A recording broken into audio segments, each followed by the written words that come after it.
안녕하세요. 호적에 있는 자식이 내 친자식이 아니라면 어떻게 해야 할까요?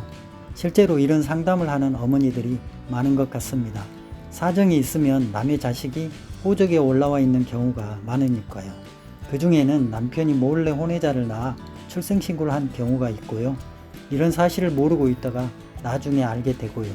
이혼한 뒤 가족관계 증명서를 발급받아 보니 전 남편이 혼인 중 다른 여성과 낳은 아이를 몰래 출생신고해 놓은 사실을 뒤늦게 알게 되는 경우가 있거든요. 그래도 당장은 별 문제가 없어 수십 년 동안 그냥 지내는 경우도 많습니다. 하지만 나중에 호적에 등록된 자녀는 법률상 자녀로 취급될 수 있기 때문에 상속 문제와 가족 간 분쟁이 발생할 수 있습니다.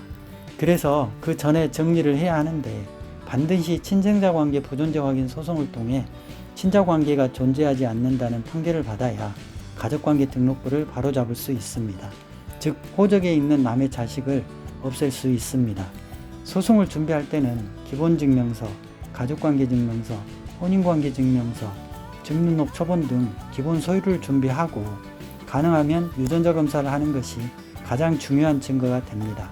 상대방이 검사에 협조하지 않는다면 법원에 소장을 접수한 뒤 유전자 검사 수검 명령을 신청할 수도 있습니다. 그때는 판사님의 수검 명령으로 유전자 검사를 할 수 있고요.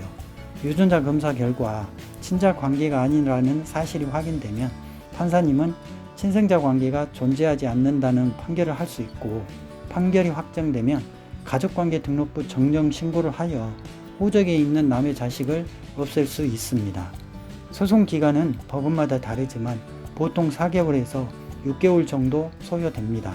그래서 가능하면 미리 정리하는 것이 좋습니다. 이렇게 호적에 있는 자식이 실제 친자식이 아니라면 친생자 관계 부존재 확인 소송으로 없앨 수 있습니다. 참고로 본인이 호적을 정리하지 않고 사망하게 되면 친자식들에게 상속 문제가 생기게 됩니다. 그러니 본인이 살아있을 때 미리 호적에 있는 남의 자식을 없애고 호적을 바로잡는 것이 가장 안전합니다. 그렇기 때문에 호적이 잘못되어 있을 때는 혼자 고민하지 마시고 사건에 맞는 절차와 필요한 서류를 충분히 상담받은 후 정확하게 진행하시기 바랍니다.